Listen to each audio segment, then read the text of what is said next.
असं सुंदर गायन वादन सुरू आहे, तर ज्यांना याच्यात आनंद आहे ऐकण्यामध्ये त्यांना हा प्रसादच आहे. ज्यांना ही कीर्तन रूपी दोन शब्द ऐकावे वाटतात त्यांच्यासाठी हा प्रसादच आहे. हा कीर्तनाला पत्रिकेत बघा, कीर्तनाचं नावाचं काय असतं, ह्या प्रसादाचं कीर्तन म्हणतो. प्रसादाचं, प्रसाद रूपी कीर्तन, प्रसादाचं कीर्तन हा वाङ्मयीन प्रसाद आहे. आणि हे होता होता होता होता जठराग्नी जर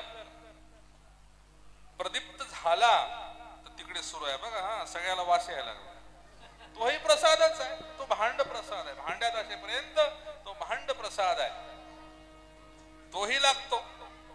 कारण प्रसादाची व्याख्या सांगत असलेला सांगितले, प्रसादास्तु प्रसन्नता, ज्याच्यात तुम्हाला आनंद प्राप्त होणार आहे.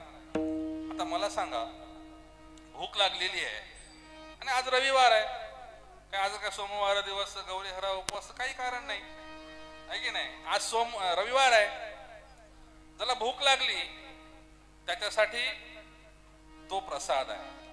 हे गोड वाटत नाही. आता तुम्ही या वादकाने किती चांगलं वाजवलं काय, आणि आमच्या गायकाने किती चांगली गायन केलं काय, आणि आम्ही काही सांगितलं का, हे गोड वाटत नाही. लक्ष तिकडं जातं आहे की नाही. प्रवृत्ती आहे हो, हे काही चूक नाही, हे चुकीचं आहे म्हणणार नाही मी, ही प्रवृत्ती आहे, त्यावेळेला ती लागतेच, म्हणून त्याला हे प्रसाद म्हटलेला आहे. आणि होतं काय, आपण पाहिलं की अंतःकरणाचं निर्मळपणा म्हणजे प्रसाद. आता अंतःकरणात, मनात जर समजा मध्ये आज जर भूक लागलेली आहे आणि हे वर वेगळंच चालू आहे, इकडं लक्ष इकडं राहील का, नाही राहत. म्हणून हे सुद्धा आत आणि बाहेर एकच पाहिजे.